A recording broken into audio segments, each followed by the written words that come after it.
सामने से ये निकाल लिया है और इससे का बैटरी की सब अंदर का पार्ट पूरा सारा निकाल लिया और डगरा कर स्टार्ट नहीं हो रही, डगरा करके इसमें से यहाँ वहाँ से यहाँ तक भी इसका किस्त पर है।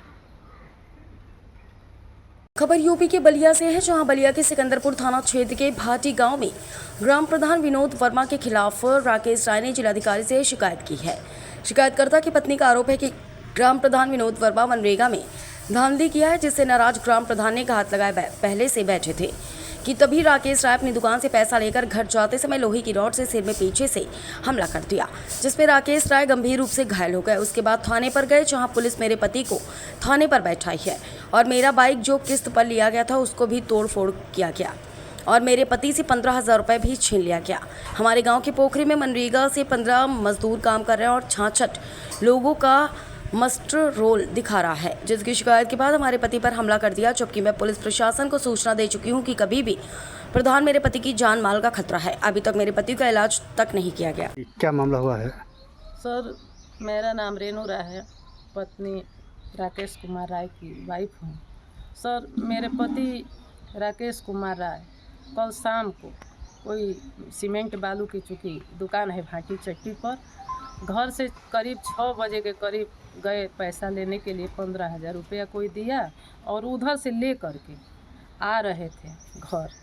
जैसे ही घर आए तो यहीं पर रास्ते पर हमारे गांव के ग्राम प्रधान विनोद वर्मा, पिता का नाम जयनाथ वर्मा है, वो लोहे का मुंगरा लेकर के अपने गेट पर, यही उनका ये मकान है और वहीं गेट पर बैठा हुआ था।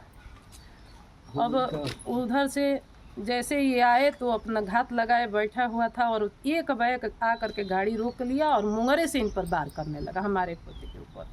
उनको इतना पीटा कि वो बेहोश हो गए और गिर पड़े रोड पर यहीं पर। गाड़ी ये जो है नई गाड़ी हम किस्त पर लिए हैं, इसको तोड़ फोड़ करके इसका बैटरी उटरी सब निकाल लिया। 15,000 रुपया जो लिए थे वो भी बाह ममोड़ करके निकाल लिया और इनको बुरी तरह से पीटा। मतलब एक तरह से समझिए कि वो मर्डर करने, मतलब मरना है छोड़ दिया मर करके। उसके बाद से हमको जैसे सूचना मिला, मैं वहाँ से दौड़ अपने घर से दौड़े, इसी तरह से आई तो साहब इसकी माँ और ये हमको बुरी बुरी गाली देने लगे, गंदी गंदी बातें कहने लगे, जो कि मेरे पास उनका वीडियो है।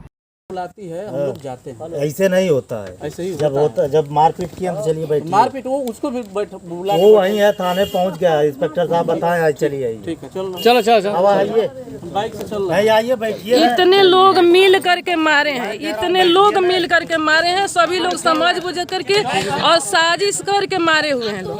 और ये ग्राम पता है, इसकी माँ गाली दे रही है, इसकी माँ गाली दे रही है, इसकी माँ गाली दे रही है, इसकी माँ गाली दे रही है के आकर बाद काबू की दवाई बदल देना तो गोली मार दे। ये गाली दे रही है इसकी माँ। हाँ, गाली दे रही है। अरे वो मॉडल देखल जा, बुलाओ करे कि कहा था पर कोई। और यहाँ पर 50 लोग जो क्योंकि ये पैसा प्रतिदिन का काम है, ये 12 बजे 2 बजे रात तक दारू मुर्गा यहाँ पर चलता है, खिलाता है पिलाता है।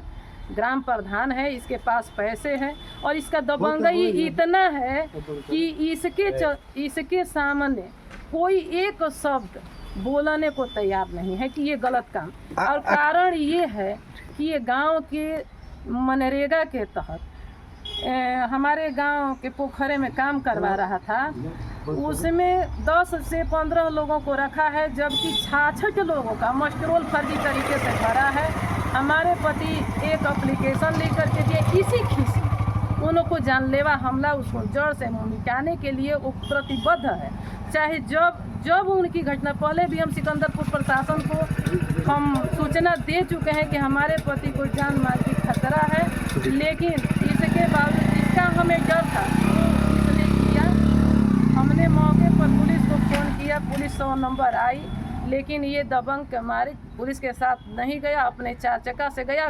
पीछे से 50 इसके गुर्गे गए हुए हैं, थाने पर गए और वहाँ भी हमको भी डर रहा, लेकिन मैं अपने पति के लिए तो जाऊंगी ही सर। दवा बीरो नहीं हुआ, दवा एक इंजेक्शन लगाए थे साहब, एक उनको दवा भी नहीं। हम कितना भी बोले कि हमारे पति को घर ले जाने दीजिए, क्योंकि सारा बदन सूज गया है और उनकी स्थिति सही नहीं है अभी तक उनको ये खुराक दवा दिया गया कि नहीं दिया गया, इस चीज़ की हमें कुछ सूचना नहीं है। उनको कैद कर करके उसमें रखा गया है और हमारा एसपी साहब से, कप्तान साहब से, डीएम साहब से और सीएम श्री आदित्यनाथ योगी जी से हमारा करबद्ध प्रार्थना है कि हमको, हमारे 4 बच्चे हैं और हमारा जान माल हर चीज़ का खतरा है, चूँकि एक ही गांव का मामला है। इसको उचित और निष्पक्ष कार्रवाई करते हुए हमारी प्रार्थना स्वीकार किया जाए। और मैं ये चाहती हूँ कि हमारे गांव का सही तरीके से अभी जांच प्रक्रिया मस्टरोल वाली चल रही है, कमेटी गठित हुई है, लेकिन भ्रष्ट अधिकारियों के चलते हमारे गांव का विकास नहीं हो पा रहा है। इनमें सभी लोग संलिप्त हुए हैं और जिसके वजह से ये जांच कमेटी गठित होकर के रोकी गई है और वहीं पर रोक करके इसके पास चूँकि पैसा है, पैसा दे करके और सारे मामले को दबा देता है।